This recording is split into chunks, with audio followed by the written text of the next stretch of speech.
쉬, 조용히 해. 익숙한 목소리가 병실 문 바로 앞에서 들려왔습니다. 남편 이병수의 목소리였습니다. 하지만 평소와는 다른 톤이었죠. 더 낮고 더 은밀했습니다. 여기서 말하면 들릴 수도 있잖아요. 다른 목소리가 들려왔습니다. 젊은 여성의 목소리였습니다. 송영수는 숨을 죽이고 귀를 기울였습니다. 괜찮아.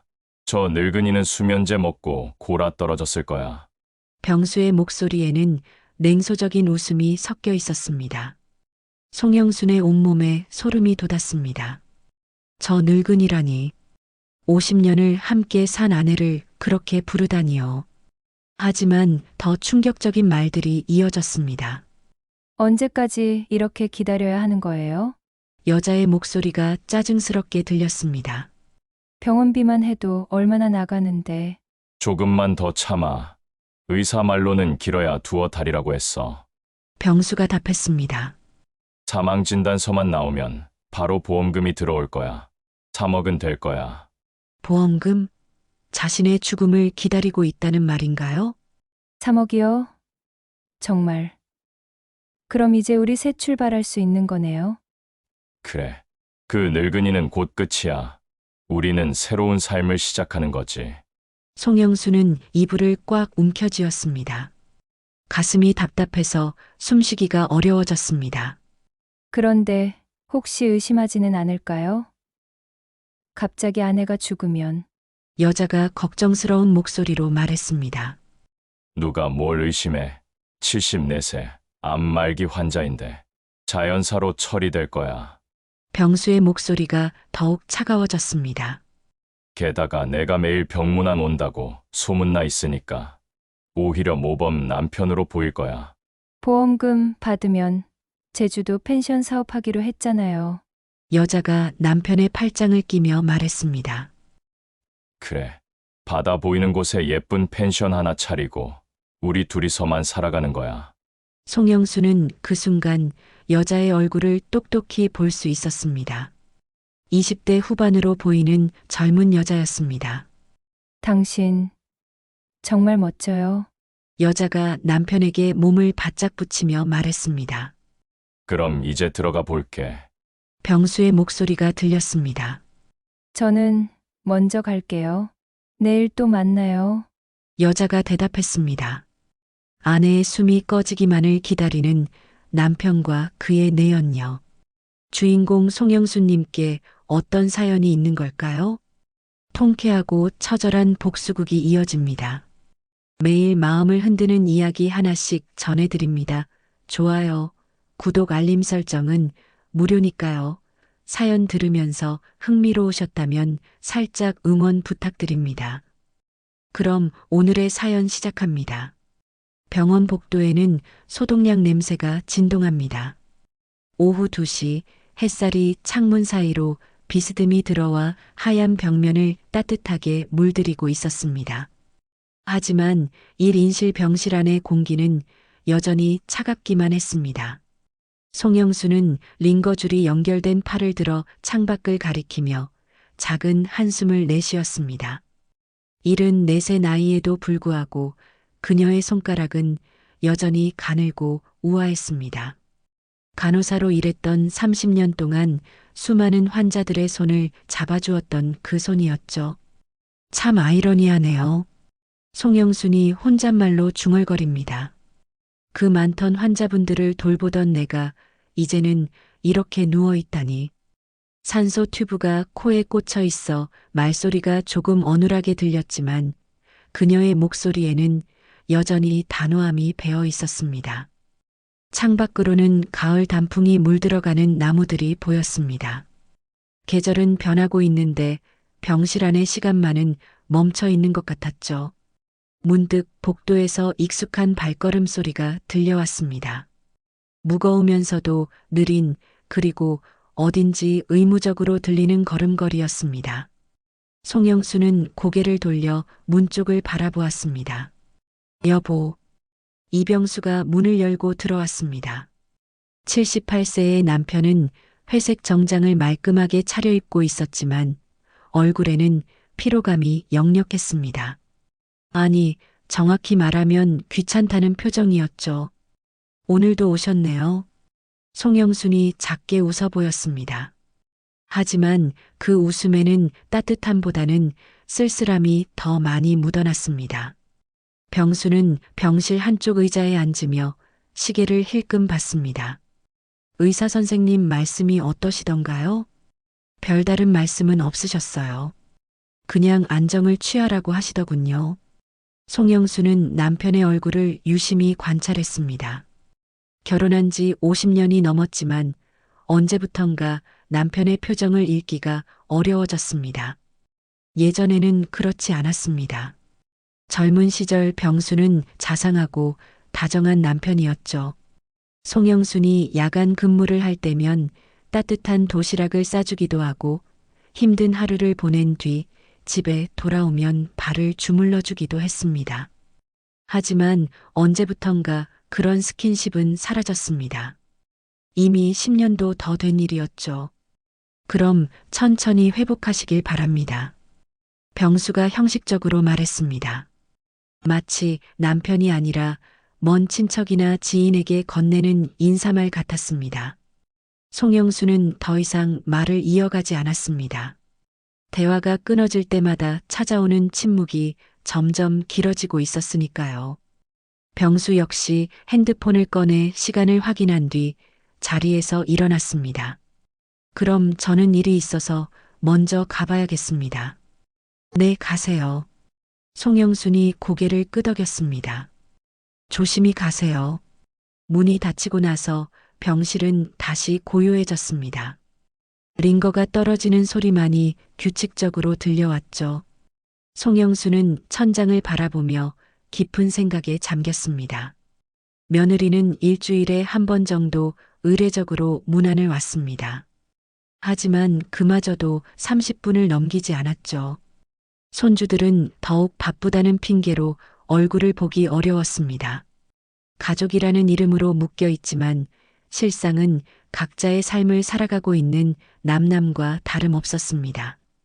이렇게 조용히 생을 마감해야 하는 건가? 송영순이 작은 목소리로 혼잣말했습니다. 간호사로 일하며 수많은 환자들의 마지막을 지켜본 그녀였기에 죽음에 대한 두려움보다는 외로움이 더 컸습니다. 창밖의 가을 하늘이 점점 어두워지고 있었습니다. 병실의 형광등이 자동으로 켜지면서 차가운 빛이 방 안을 밝혔습니다. 송영수는 눈을 감고 지나간 인생을 되돌아보기 시작했습니다. 과연 자신은 행복한 삶을 살았을까요? 새벽 4시, 병원은 가장 조용한 시간대였습니다. 간호사들의 발걸음 소리도 뜸해지고 환자들 대부분이 잠든 시간이었죠. 송영수는 수면제를 거부하고 있었습니다. 간호사 출신답게 약물에 의존하지 않고 자연스럽게 잠들고 싶었거든요. 하지만 오늘 밤은 달랐습니다. 어딘지 모르게 불안한 기분이 들어 잠을 이룰 수가 없었습니다. 복도 쪽에서 희미하게 들려오는 발자국 소리에 귀를 기울이고 있을 때였습니다. 쉿, 조용히 해. 익숙한 목소리가 병실 문 바로 앞에서 들려왔습니다. 송영순의 심장이 갑자기 빨라지기 시작했습니다. 그 목소리의 주인을 알 수 있었거든요. 남편 이병수의 목소리였습니다. 하지만 평소와는 다른 톤이었죠. 더 낮고 더 은밀했습니다. 여기서 말하면 들릴 수도 있잖아요. 다른 목소리가 들려왔습니다. 젊은 여성의 목소리였습니다. 송영수는 숨을 죽이고 귀를 기울였습니다. 괜찮아. 저 늙은이는 수면제 먹고 골아떨어졌을 거야. 병수의 목소리에는 냉소적인 웃음이 섞여 있었습니다.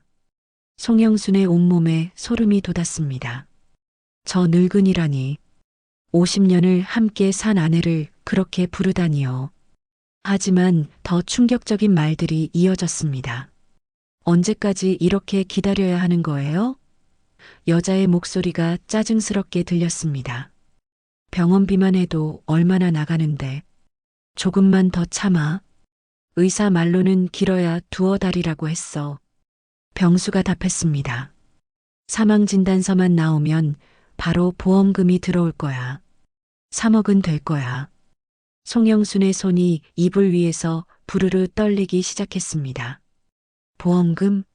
자신의 죽음을 기다리고 있다는 말인가요? 3억이요? 정말? 여자의 목소리가 갑자기 밝아졌습니다. 그럼 이제 우리 새 출발할 수 있는 거네요? 그래. 그 늙은이는 곧 끝이야. 우리는 새로운 삶을 시작하는 거지. 송영수는 이불을 꽉 움켜쥐었습니다. 가슴이 답답해서 숨쉬기가 어려워졌습니다. 산소 튜브를 통해 들어오는 공기마저 부족하게 느껴졌죠. 그런데 혹시 의심하지는 않을까요? 갑자기 아내가 죽으면 여자가 걱정스러운 목소리로 말했습니다. 누가 뭘 의심해? 74세 안말기 환자인데 자연사로 처리될 거야. 병수의 목소리가 더욱 차가워졌습니다. 게다가 내가 매일 병문안 온다고 소문나 있으니까 오히려 모범 남편으로 보일 거야. 송영수는 조용히 침대에서 일어났습니다. 다리에 힘이 들어가지 않았지만 어떻게든 문 근처로 다가갔습니다. 문틈 사이로 복도를 엿볼 수 있었거든요. 희미한 복도 조명 아래서 두 사람의 실루엣이 보였습니다. 한 명은 분명 남편 병수였고 다른 한 명은 젊은 여자였습니다. 키가 크고 날씬한 체형에 긴 머리를 한 여자였죠. 보험금 받으면 제주도 펜션 사업하기로 했잖아요. 여자가 남편의 팔짱을 끼며 말했습니다. 그래. 바다 보이는 곳에 예쁜 펜션 하나 차리고 우리 둘이서만 살아가는 거야. 송영수는 그 순간 여자의 얼굴을 똑똑히 볼 수 있었습니다. 20대 후반으로 보이는 젊은 여자였습니다. 화장이 진하고 옷차림도 화려했죠. 남편보다 거의 50살은 어려 보였습니다. 당신 정말 멋져요. 여자가 남편에게 몸을 바짝 붙이며 말했습니다. 송영수는 더 이상 볼 수 없었습니다. 다시 침대로 돌아가 이불을 뒤집어 썼습니다. 하지만 귀는 여전히 문 쪽을 향해 있었죠. 그럼 이제 들어가 볼게. 병수의 목소리가 들렸습니다. 저는 먼저 갈게요. 내일 또 만나요. 여자가 대답했습니다. 복도에서 하이힐 소리가 점점 멀어져 갔습니다. 그리고 잠시 후 병실 문이 조심스럽게 열렸습니다. 병수가 살금살금 들어와 송영순 쪽을 살펴보았습니다. 송영수는 숨을 고르며 잠든 척했습니다. 남편이 가까이 와서 자신의 얼굴을 들여다보는 것을 느낄 수 있었죠. 병수가 작은 소리를 내며 다시 나갔습니다. 문이 닫히고 나서야 송영수는 눈을 떴습니다. 천장을 바라보며 방금 들은 대화를 되새겨 보았습니다. 자신이 죽기만을 기다리고 있다는 현실이 믿어지지 않았습니다. 내가 지금 살해당하기를 기다리는 건가? 송영순이 작은 목소리로 중얼거렸습니다. 하지만 곧 이상한 감정이 밀려왔습니다. 분노였습니다. 50년을 함께 산 남편이 자신을 그렇게 생각하고 있다는 사실에 대한 분노였죠. 송영수는 침대 옆 서랍을 조용히 열었습니다. 그 안에는 작은 노트 한 권이 들어 있었습니다. 간호사 시절부터 모아온 비상금 통장 번호와 비밀번호가 적혀 있는 노트였죠. 그래. 죽은 척은 못하지만 송영순의 눈빛이 차갑게 변했습니다. 살아있다는 걸 보여줄 수는 있지. 새벽이 밝아오고 있었습니다. 오전 9시. 송영수는 평소보다 일찍 눈을 떴습니다. 지난밤의 충격적인 대화가 오히려 그녀를 각성시켰던 것이죠. 간호사 출신답게 그녀는 침착하게 상황을 분석하기 시작했습니다. 간호사 버튼을 누르겠습니다. 송영순이 침대 옆에 호출 버튼을 눌렀습니다. 곧 젊은 간호사가 들어왔습니다. 어디 불편하신 곳이 있으세요? 담당 의사 선생님을 바꾸고 싶습니다. 송영순의 목소리는 어제와는 달리 또렷하고 단호했습니다. 간호사가 놀란 표정을 지었습니다. 갑자기 왜 그러시는지. 김 선생님이 워낙 실력이 좋으시다고. 제가 직접 선택하겠습니다. 송영순이 말을 끊었습니다. 환자에게는 의사를 선택할 권리가 있지 않습니까? 하지만 어제까지만 해도 호흡이 어려우시다며 말씀도 힘들어 하셨는데 오늘은 이렇게 또렷하게. 송영순이 작은 미소를 지었습니다. 죽은 척하는 건 오래 못하죠. 특히 간호사 출신은 더더욱요. 간호사는 당황스러운 표정으로 송영순을 바라보았습니다. 분명히 어제까지만 해도 의식이 희미하고 말하기조차 힘들어했던 환자였는데 갑자기 이렇게 정신이 또렷해진 것이 이상했거든요. 알겠습니다. 원무과에 말씀드리겠습니다. 간호사가 나간 후 송영수는 핸드폰을 꺼냈습니다. 첫 번째 전화는 옛 동료에게 걸었습니다. 30년간 함께 일했던 간호사 동기 박미숙이었죠. 미숙아, 나야. 영순이. 송영순의 목소리에는 활기가 돌아와 있었습니다. 어머, 영순아. 어떻게 지내? 병원에 입원했다고 들었는데. 그게 말이지. 내가 아는 믿을 만한 의사 선생님 있으면 소개해 줄 수 있을까? 정밀 검사를 다시 받아보고 싶어서. 물론이지. 우리 병원 내과 과장님이 정말 실력이 좋으셔. 내가 말씀드려 볼게. 송영수는 미숙에게 자신의 상황을 간략하게 설명했습니다. 물론 남편과 내연녀의 대화는 말하지 않았죠. 대신 현재 담당이에 대한 불신을 표현했습니다. 이상하네. 암 말기라고 진단받았다고 했잖아. 미숙이 의아해했습니다. 그래서 정확한 재검사를 받고 싶은 거야. 혹시 오진이거나 다른 치료 방법이 있을 수도 있잖아. 2시간 후 박미숙이 소개해준 의사가 송영순의 병실을 찾았습니다. 내과 전문의 최진호 선생님이었죠. 안녕하세요. 최진호입니다. 의사는 정중하게 인사했습니다. 박 간호사님께서 부탁하셔서 왔습니다. 선생님께 부탁이 있습니다. 송영순이 진지한 표정으로 말했습니다. 제 병세에 대한 정확한 재검사를 받고 싶습니다.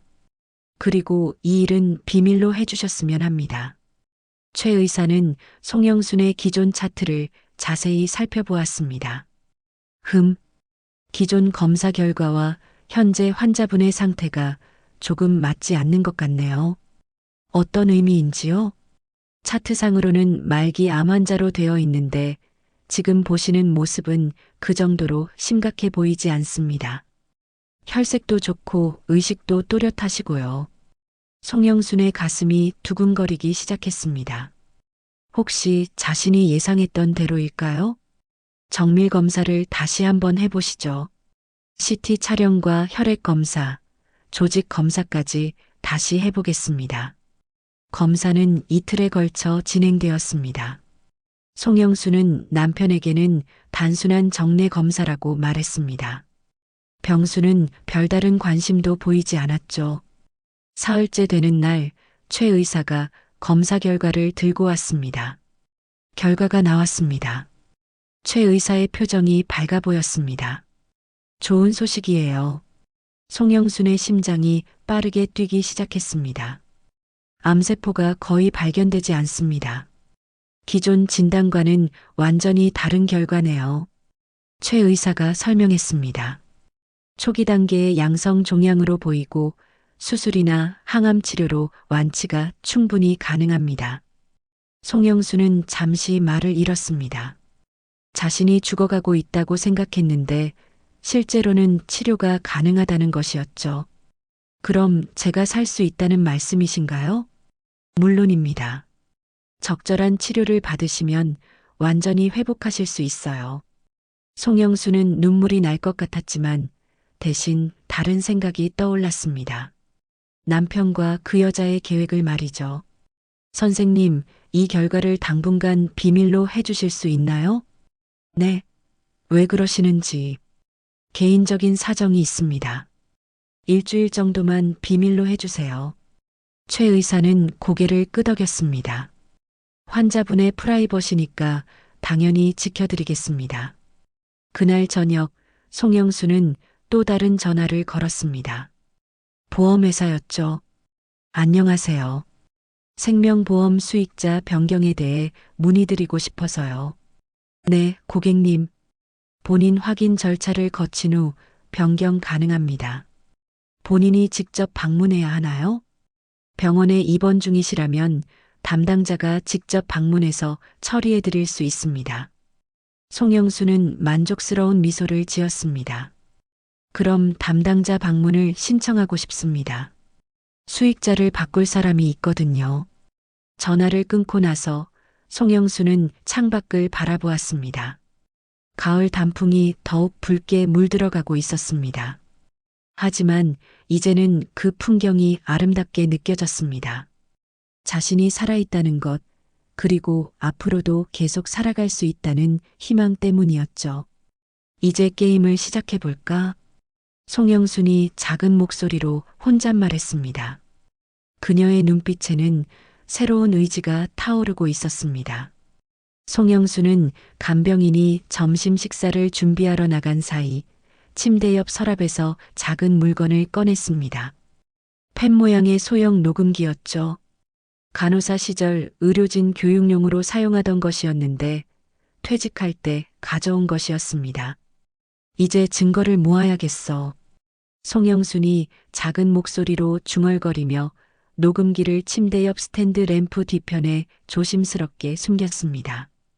간호사 출신답게 손재주가 좋았던 송영수는 녹음기가 전혀 보이지 않게 완벽히 숨겼습니다. 그리고 녹음 버튼을 눌러두었죠. 언제 남편이 다시 그 여자와 함께 올지 모르니까요.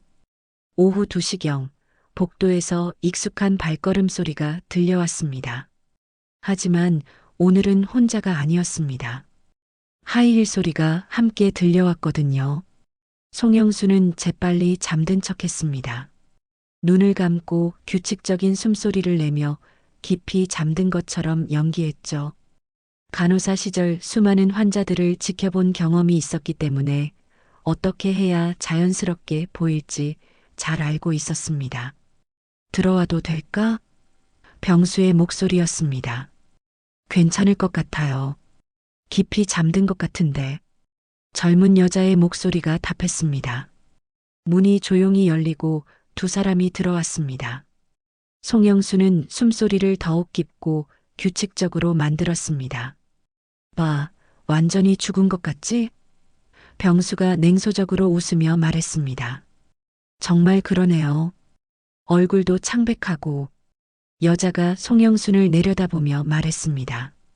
언제쯤 될 것 같아요? 송영수는 내심 분노했지만 표정 하나 바꾸지 않고 잠든 척을 계속했습니다. 의사가 길어야 한 달이라고 했어. 병수가 의자에 앉으며 답했습니다. 그때까지만 참으면 돼. 한 달이요? 그럼 연말 전에는 모든 게 끝나는 거네요. 여자의 목소리에 기대감이 묻어났습니다. 그래. 장례도 조용히 치를 거야. 너무 요란하게 하면 보험회사에서 의심할 수도 있으니까. 송영순의 손가락이 이불 아래에서 살짝 떨렸지만 다행히 두 사람은 눈치채지 못했습니다. 그런데 정말 의심받지 않을까요? 여자가 걱정스러운 목소리로 물었습니다. 3억이라는 돈이 만만치 않잖아요. 걱정 마. 내가 다 계획해뒀어. 병수의 목소리가 더욱 낮아졌습니다. 우선 죽으면 장례는 최대한 간소하게 치를 거야. 그리고 보험금 받는 즉시 아파트를 처분할 거고. 아파트요? 응. 이 집은 공동 명의로 되어 있거든. 죽으면 자동으로 내 소유가 되니까 바로 팔아서 현금화할 거야. 그럼 총 5억은 넘을 거야. 송영수는 충격을 받았습니다. 보험금뿐만 아니라 집까지 처분하려는 계획이었던 것이죠. 5억이요? 와, 그럼 정말 제주도에 펜션 크게 차릴 수 있겠네요. 여자가 흥분한 목소리로 말했습니다. 그래. 바다가 보이는 곳에 예쁜 펜션 하나 차리고 우리 둘이서 새로운 인생을 시작하는 거지. 펜션 이름은 뭘로 할까요? 새 출발 어때? 우리에게 딱 맞는 이름 같은데. 두 사람은 송영순이 죽은 후의 계획을 구체적으로 논의하기 시작했습니다. 마치 이미 일이 끝난 것처럼 말이죠. 그런데 혹시 자식들이 문제가 될까요? 여자가 물었습니다. 걱정 없어. 애들은 이미 각자 생활에 바빠서 어머니한테 별 관심도 없어. 장례만 치르면 끝이야. 송영순의 가슴이 답답해졌습니다. 자신의 자식들조차 그렇게 생각하고 있다는 것이 더욱 충격적이었거든요. 아, 그리고 한 가지 더. 병수가 핸드폰을 꺼내며 말했습니다. 보험회사 담당자한테 미리 연락해뒀어. 사망진단서 나오는 즉시 보험금 처리가 빠르게 될 수 있도록. 정말 꼼꼼하시네요. 여자가 병수의 팔을 잡으며 말했습니다. 이런 일은 신중해야지. 한번 실수하면 끝이니까. 그때 복도에서 간호사의 발걸음 소리가 들려왔습니다. 나가자. 간병인이 올 시간이야. 병수가 재빨리 일어났습니다. 네. 그럼 내일 또 봐요. 여자가 작은 목소리로 말했습니다. 두 사람이 나간 후 송영수는 한동안 움직이지 않았습니다. 간병인이 돌아올 때까지 기다렸다가 천천히 눈을 떴습니다. 완벽하게 녹음됐겠어. 송영순이 작은 미소를 지으며 램프 뒤의 녹음기를 확인했습니다. 빨간 불이 깜빡이고 있었죠. 그날 저녁 송영수는 핸드폰으로 인터넷 검색을 시작했습니다. 이혼 전문 변호사, 재산분할 소송, 보험 수익자 변경 등의 키워드로 말이죠. 첫 번째로 찾은 것은 평판이 좋은 이혼 전문 변호사 사무실이었습니다. 송영수는 변호사 사무실에 이메일을 보냈습니다. 안녕하세요. 이혼 소송 상담을 받고 싶습니다. 현재 병원에 입원 중이라 직접 방문이 어려운 상황입니다. 남편의 불륜과 재산 탈취 시도에 대한 명확한 증거가 있습니다. 이메일을 보낸 후 송영수는 두 번째 작업을 시작했습니다. 남편의 금융 거래 내역을 추적하는 것이었죠. 결혼 생활 50년 동안 가정의 재정 관리를 해왔던 송영수는 남편의 모든 계좌 정보를 알고 있었습니다.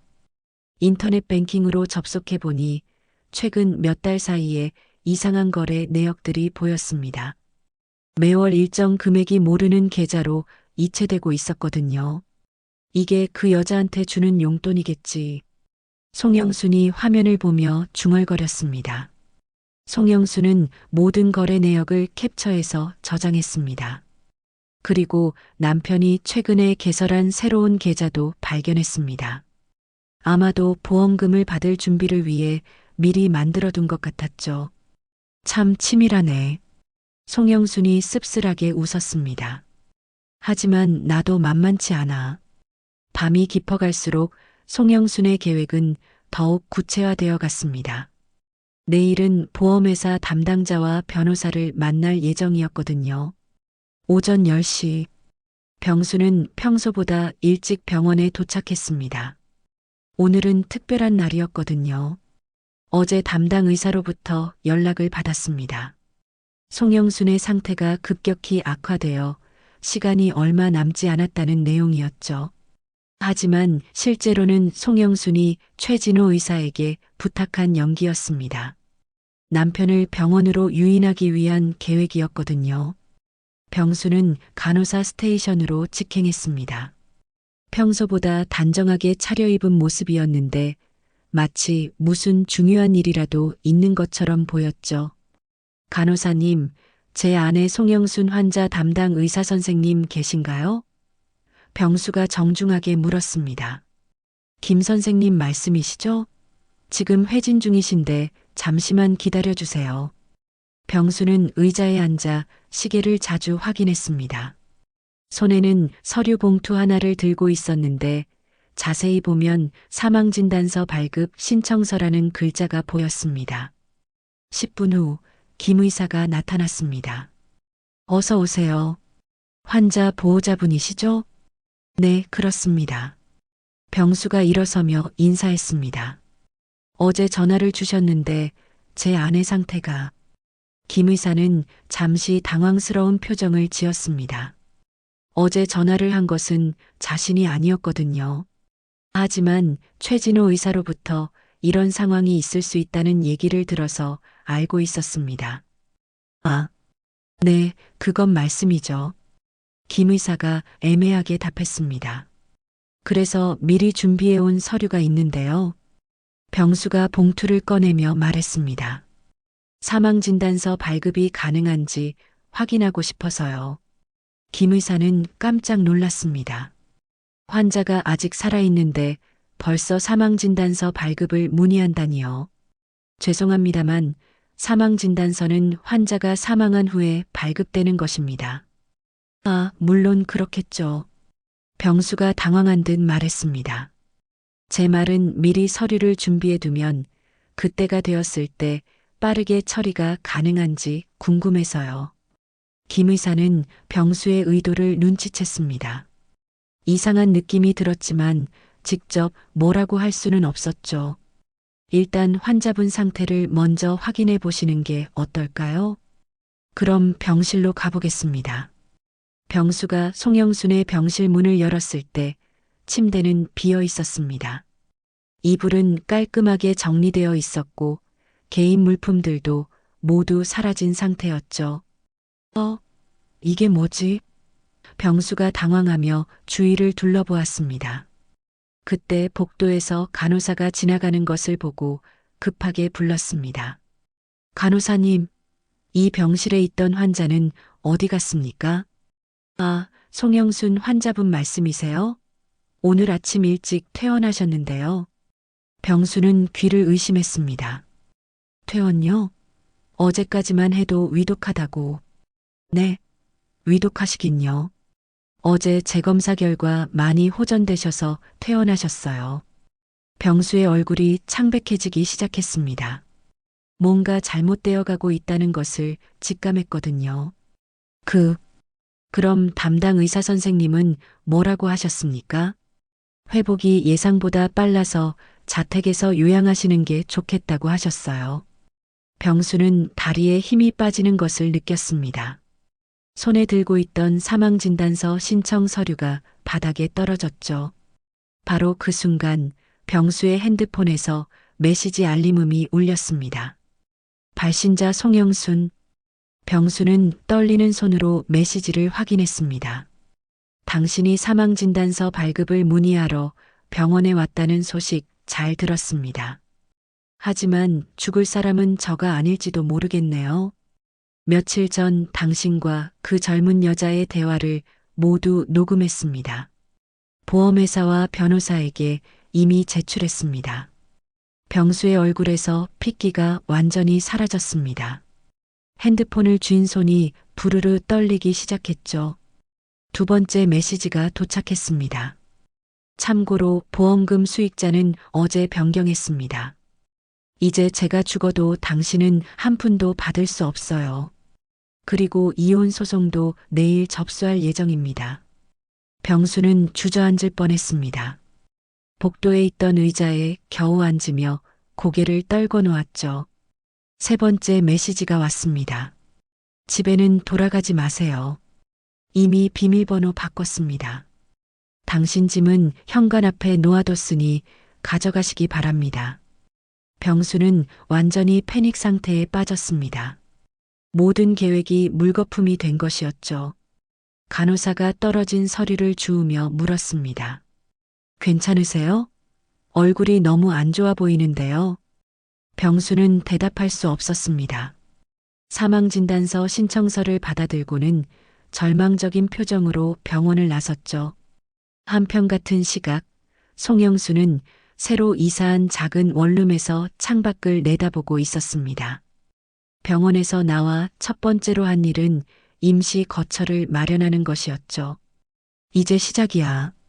송영순이 작은 미소를 지으며 혼잣말했습니다. 핸드폰에는 변호사 사무실에서 온 연락이 와 있었습니다. 내일 오전 상담이 가능하다는 내용이었죠. 보험회사 담당자도 이미 수익자 변경 절차를 완료했다고 연락을 줬습니다. 50년을 참고 살았는데 이제는 내 인생을 찾아야지. 송영순이 결의에 찬 목소리로 말했습니다. 창밖으로는 가을 석양이 아름답게 물들어가고 있었습니다. 송영순에게는 새로운 시작을 알리는 신호탄 같았죠. 그날 저녁 뉴스에서는 흥미로운 소식이 전해졌습니다. 생명보험 사기 시도 사건 급증이라는 제목의 뉴스였는데 송영순은 그 뉴스를 보며 의미심장한 미소를 지었습니다. 내일부터는 진짜 전쟁이 시작될 것이었거든요. 일주일 후 서울가정법원 앞. 이른 아침부터 기자들과 시민들이 몰려들기 시작했습니다. 노인 대상 보험금 사기 시도 사건이라는 타이틀로 언론에 알려지면서 사회적 관심이 집중되었거든요. 송영순은 변호사 이윤정과 함께 법원 정문 앞에 섰습니다. 일주일 전과는 완전히 다른 모습이었죠. 휠체어에 앉아 있었지만 얼굴에는 생기가 돌았고 밝은 하늘색 블라우스를 입고 단정하게 화장까지 했습니다. 준비되셨나요? 이윤정 변호사가 송영순에게 물었습니다. 네, 충분합니다. 송영순의 목소리는 확신에 차 있었습니다.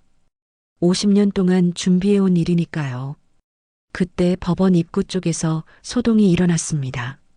병수가 변호사와 함께 나타난 것이었죠. 하지만 일주일 전과는 판이하게 다른 모습이었습니다. 수척해진 얼굴, 주름진 옷차림, 그리고 초조해하는 표정이었거든요. 기자들이 병수를 향해 몰려들기 시작했습니다. 이병수 씨, 아내분의 보험금을 노리고 내연녀와 공모했다는 게 사실입니까?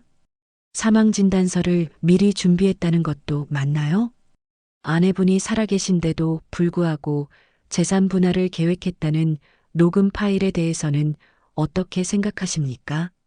병수는 기자들의 질문에 제대로 답하지 못했습니다. 저희는 그런 의도가 전혀 라고 중얼거릴 뿐이었죠. 그럼 녹음 파일은 조작된 것이라는 말씀이신가요? 아니, 그게 아니라 병수의 목소리가 점점 작아졌습니다. 바로 그때 송영순이 휠체어를 타고 천천히 다가왔습니다.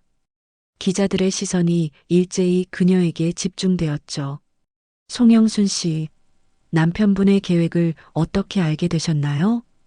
송영순은 차분하게 답했습니다. 병실에서 우연히 들었습니다. 제가 죽기를 기다리는 대화를요. 그때 기분이 어떠셨나요? 처음에는 믿을 수 없었죠. 50년을 함께 산 사람이 저를 그렇게 생각한다는 게. 송영순의 목소리에 잠시 감정이 실렸습니다. 하지만 곧 화가 났습니다. 제가 아직 살아있는데 제 무덤을 파고 있다는 게 말이 됩니까? 기자들이 더욱 몰려들었습니다. 보험금 수익자 변경은 언제 하셨나요? 남편이 사망진단서를 문의하러 병원에 간 바로 그날 처리했습니다. 송영순이 명확하게 답했습니다. 제가 죽어도 그 사람은 한 푼도 받을 수 없게 했어요. 한 기자가 병수에게 다시 질문했습니다. 부인께서 이렇게 말씀하시는데 어떻게 생각하십니까? 병수는 송영순을 바라보며 절망적인 표정을 지었습니다. 영순아, 우리가 이렇게까지 해야 하나? 이렇게까지요? 송영순의 목소리가 차갑게 변했습니다. 당신이 먼저 시작한 일이잖아요. 제가 살아있는데도 저를 죽은 사람 취급하면서. 그 순간 법원 입구 쪽에서 또 다른 소동이 일어났습니다. 젊은 여자가 나타난 것이었죠. 병수의 내연녀였습니다. 하지만 그녀는 기자들을 피해 달아나려고 했습니다. 저기요, 이병수 씨의 내연녀 맞나요? 보험금을 함께 나눠 갖기로 했다는 게 사실인가요? 여자는 대답하지 않고 뒤돌아서 뛰기 시작했습니다. 하지만 기자들이 뒤를 쫓았죠. 제주도 펜션 사업을 계획했다는 것도 맞나요? 결국 여자는 택시를 잡아타고 사라졌습니다. 하지만 그 모습이 모두 카메라에 담겼죠. 송영수는 그 광경을 지켜보며 작은 미소를 지었습니다. 참, 끝까지 책임지지 않네요. 이윤정 변호사가 송영순에게 말했습니다. 이제 법정으로 들어가시죠. 재판부가 기다리고 있을 거예요. 네, 가겠습니다. 송영순이 법원 안으로 들어가기 전 마지막으로 기자들에게 말했습니다. 저는 74세입니다. 아직 죽을 나이가 아니에요. 그리고 누구도 제 인생을 대신 결정할 수 없습니다. 그녀의 목소리는 단호했습니다. 법적으로도 인간적으로도 저는 이미 그 사람을 떠났습니다. 기자들이 박수를 치기 시작했습니다. 구경하던 시민들도 함께 박수를 쳤죠. 할머니 화이팅! 잘하셨어요. 송영수는 고개를 끄덕이며 법원 안으로 들어갔습니다. 병수는 혼자 남아 기자들의 질문 세례를 받아야 했습니다. 이제 어떻게 하실 계획이신가요? 내 연녀와의 관계는 정말 끝난 건가요? 부인께 사과할 생각은 없으신가요?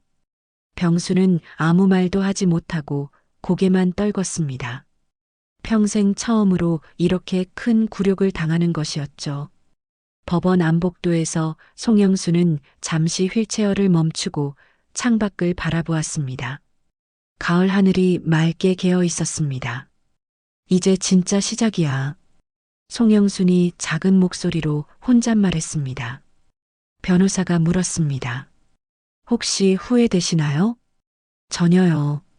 송영순이 단호하게 답했습니다. 오히려 왜 이제야 했나 싶어요. 법정 문이 열리고 송영수는 휠체어를 타고 들어갔습니다. 새로운 인생을 찾기 위한 마지막 관문이 눈앞에 있었죠. 방청석에는 많은 사람들이 앉아 있었습니다. 언론 관계자들, 시민 단체 회원들, 그리고 비슷한 경험을 한 다른 노인분들도 보였습니다. 송영수는 그들을 바라보며 다시 한번 다짐했습니다. 자신만을 위한 싸움이 아니라 모든 노인들을 위한 싸움이라고 말이죠. 제3호 법정에서 송영순 대 이병수 이혼 및 재산분할 청구 사건을 개정합니다. 법원 서기관의 목소리가 법정 안에 울려 퍼졌습니다. 김영수 판사가 법정에 들어서자 모든 사람들이 일어섰습니다. 송영순도 휠체어에서 상체를 곧게 펴며 예의를 표했죠. 오늘이 자신의 새로운 인생을 결정하는 중요한 날이라는 것을 알고 있었습니다. 모두 착석하시기 바랍니다. 김 판사가 말했습니다. 먼저 원고 측 대리인께서 사건의 경위를 설명해 주시기 바랍니다. 이윤정 변호사가 일어서서 차분하게 말하기 시작했습니다. 존경하는 재판부 앞에 서게 되어 영광입니다. 이 사건은 단순한 부부 갈등을 넘어선 생명을 경시하고 보험금을 노린 명백한 사기 시도 사건입니다. 변호사는 준비해온 서류를 꺼내며 계속했습니다. 피고 이병수는 원고가 중병으로 입원해 있는 상황을 이용하여 내연녀와 함께 원고의 죽음을 기다리며 보험금과 재산 분할을 계획했습니다. 이는 명백한 증거가 있습니다. 법정 안이 조용해졌습니다. 방청석의 사람들도 숨죽여 들었죠. 첫 번째 증거입니다. 이윤정 변호사가 녹음기를 꺼냈습니다. 원고가 직접 녹음한 피고와 내연녀의 대화 내용입니다. 녹음 파일이 재생되기 시작했습니다. 사망진단서만 나오면 바로 보험금이 들어올 거야. 3억은 될 거야. 그럼 이제 우리 새 출발할 수 있는 거네요? 그래. 그 늙은이는 곧 끝이야. 법정 안에서 작은 웅성거림이 들려왔습니다. 방청석의 사람들이 충격을 받은 표정을 지었죠. 병수의 얼굴이 창백해졌습니다. 자신의 목소리가 법정에서 재생되는 것을 듣는 기분은 최악이었거든요. 두 번째 증거입니다. 이윤정 변호사가 또 다른 서류를 제출했습니다. 피고가 병원에서 사망진단서 발급을 미리 문의한 기록입니다. 김 판사가 서류를 살펴보며 물었습니다. 환자가 살아있는 상태에서 사망진단서 발급을 문의했다는 것이 맞습니까? 네, 맞습니다. 병원 담당 의사와 간호사의 증언도 확보했습니다. 병수의 변호사가 일어섰습니다. 재판장님, 저희 측에서도 해명할 기회를 주시기 바랍니다. 좋습니다. 피고 측 변호사께서 말씀해 보시기 바랍니다. 병수의 변호사는 당황스러운 표정을 지으며 말했습니다. 저희는 피고가 아내에 대한 사랑이 없었던 것은 인정하지만 고의적인 사기 의도는 없었다고 주장합니다. 사랑이 없었다고요? 김 판사가 반문했습니다. 네. 결혼 생활이 오래되면서 자연스럽게 감정이 식어간 것입니다. 하지만 아내를 해치려는 의도는 전혀 없었습니다. 그때 송영순이 발언을 요청했습니다. 재판장님, 제가 직접 말씀드리고 싶은 것이 있습니다. 좋습니다. 원고께서 직접 진술해 보시기 바랍니다. 송영수는 휠체어에서 마이크를 향해 몸을 기울였습니다. 그녀의 목소리는 떨리지 않았습니다. 재판장님, 저는 50년 동안 그 사람과 함께 살았습니다. 젊었을 때는 서로 사랑했죠. 하지만 언제부턴가 저는 그 사람에게 짐이 되어버렸습니다. 법정이 더욱 조용해졌습니다. 병원에 입원했을 때 저는 정말 죽을 수도 있다고 생각했어요. 그런데 제 남편은 제가 죽기만을 기다리고 있었습니다. 보험금과 집을 차지하기 위해서요. 송영순의 목소리에 감정이 실리기 시작했습니다. 더 충격적인 건 젊은 여자와 함께 제 죽음 이후의 계획을 세세하게 짜고 있었다는 겁니다. 제주도 펜션 사업까지 말이에요. 방청석에서 한숨소리가 들려왔습니다. 저는 간호사였습니다. 30년 동안 환자들을 돌보며 생명의 소중함을 누구보다 잘 알고 있어요. 그런 제가 제 남편에게는 단지 돈으로만 계산되는 존재였다는 게 너무 슬펐습니다. 이윤정 변호사가 추가 증거를 제출했습니다. 세 번째 증거입니다. 피고의 금융거래 내역서입니다. 최근 몇 달간 내연녀에게 정기적으로 송금한 기록이 있습니다. 서류가 제출되자 김 판사가 자세히 살펴보았습니다. 매월 100만 원씩 김미영이라는 여성에게 송금한 기록이 보이는군요. 이 여성이 내연녀 맞습니까? 네, 맞습니다. 병수는 더 이상 변명할 수 없었습니다. 모든 증거가 명확했거든요. 이윤정 변호사가 마지막 증거를 제출했습니다. 마지막으로 피고가 보험금 수령을 위해 새로 개설한 계좌 내역서도 있습니다. 김 판사가 모든 서류를 검토한 후 말했습니다. 피고 이병수 씨, 마지막으로 하고 싶은 말이 있습니까? 병수는 한참을 망설이다가 일어섰습니다. 재판장님, 저는 목소리가 떨렸습니다. 제가 잘못했습니다. 하지만 정말로 아내를 해치려는 의도는 없었습니다. 그럼 보험금과 재산을 노린 것은 사실이라는 말씀이군요. 그건 병수는 더 이상 말을 잇지 못했습니다. 김 판사가 엄숙하게 말했습니다. 재판부는 충분히 심리했습니다. 피고의 행위는 배우자의 생명보험금을 노린 사기 미수에 해당하며 혼인관계를 지속하기 어려운 중대한 사유에 해당한다고 판단합니다. 법정이 숨소리조차 들리지 않을 만큼 조용해졌습니다. 따라서 재판부는 다음과 같이 판결합니다. 송영순의 심장이 빠르게 뛰기 시작했습니다. 원고 송영순과 피고 이병수의 이혼을 허가합니다. 또한 부동산, 예금, 보험금 등 모든 재산은 원고에게 양도하도록 명령합니다. 방청석에서 박수가 터져 나왔습니다. 병수는 주저앉듯이 의자에 앉았습니다. 모든 것을 잃은 것이었죠. 송영수는 눈물을 글썽이며 고개를 끄덕였습니다. 드디어 자유를 찾은 것이었습니다. 판결이 나온 지 석 달 후, 서울 강남의 한 카페에서 송영수는 창밖을 바라보며 따뜻한 차를 마시고 있었습니다. 휠체어는 이미 필요 없었습니다. 꾸준한 치료와 재활 덕분에 지팡이만 짚고도 혼자서 걸을 수 있게 되었거든요. 할머니, 정말 많이 좋아지셨네요. 맞은편에 앉은 손녀 수진이 환하게 웃으며 말했습니다. 그럼, 이제 진짜 살 이유가 생겼으니까. 송영순의 얼굴에는 예전에 없던 밝은 기운이 돌고 있었습니다. 수진은 대학생이었는데 할머니의 재판 소식을 듣고 직접 찾아온 것이었습니다. 어렸을 때부터 할머니를 가장 좋아했던 손녀였죠. 할머니, 저 정말 자랑스러워요. 뉴스에서도 나오고 인터넷에서도 할머니 이야기가 화제가 되었다니까요. 화제라니 그게 뭐 대수야. 송영순이 손녀의 손을 잡으며 웃었습니다. 중요한 건 이제 우리가 자주 만날 수 있다는 거지. 네, 새 집도 보러 갈게요. 송영수는 재판에서 받은 재산으로 강남의 작은 아파트를 구입했습니다. 너무 크지도 작지도 않은 투룸이었는데 무엇보다 햇빛이 잘 드는 곳이었죠. 그런데 할아버지는 어떻게 지내시는 거예요? 수진이 조심스럽게 물었습니다. 송영순의 표정이 잠시 굳어졌지만 곧 평온해졌습니다. 글쎄, 소식을 끊었으니 모르겠어. 아마 그 젊은 여자한테도 버림받았을 거야.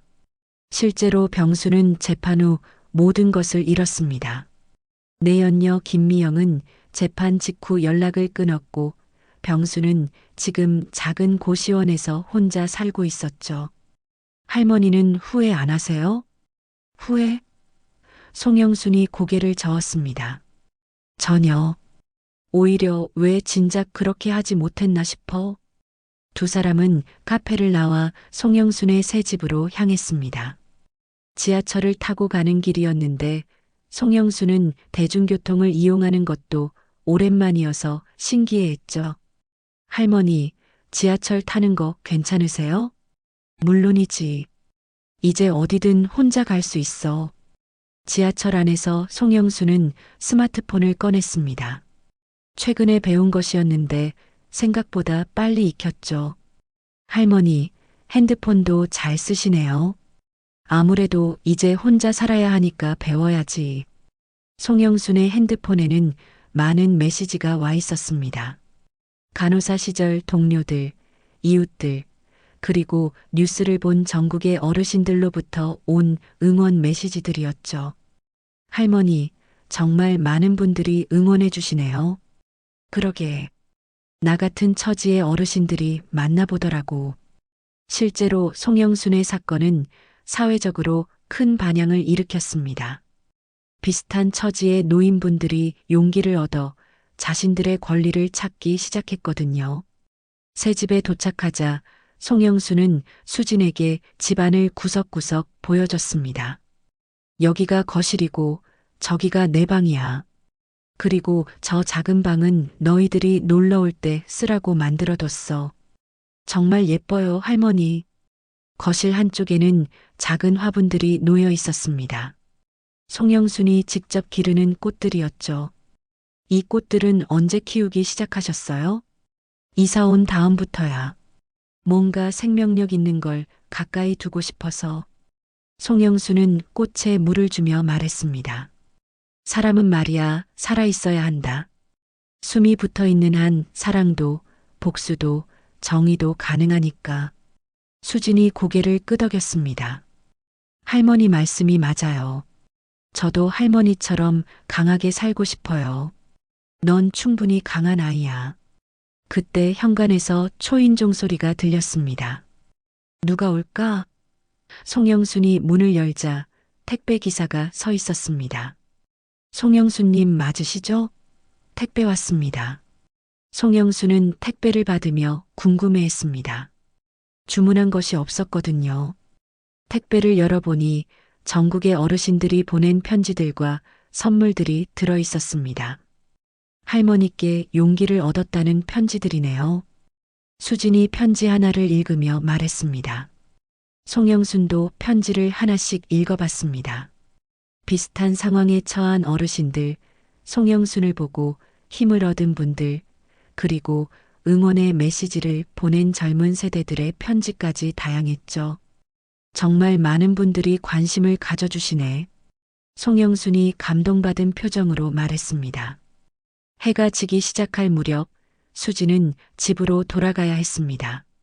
할머니, 다음 주에 또 올게요. 그래, 조심히 가거라. 수진을 배웅하고 나서 송영수는 혼자 저녁을 준비했습니다. 간단한 김치찌개였지만 자신이 직접 만드는 음식은 특별한 맛이 났죠. 저녁을 먹으며 송영수는 창밖을 바라보았습니다. 겨울이 다가오고 있었지만 마음만은 따뜻했습니다. 밤이 되자 송영수는 일기를 쓰기 시작했습니다. 병원에서부터 써온 일기였는데 이제는 내용이 완전히 달라졌죠. 오늘 수진이가 놀러 왔다. 우리 손녀가 이렇게 예쁜 아이였나 싶을 정도로 밝고 건강해 보였다. 무엇보다 내가 한 일을 자랑스러워해줘서 고마웠다.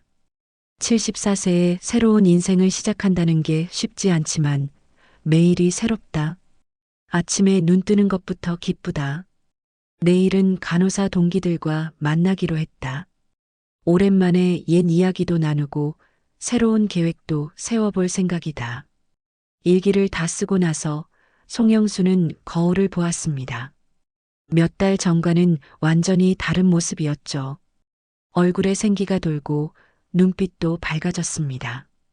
이제 진짜 송영순으로 살아가는 거야. 송영순이 거울 속 자신에게 말했습니다. 다음 날 아침 송영순은 일찍 일어나 운동복을 입고 집을 나섰습니다.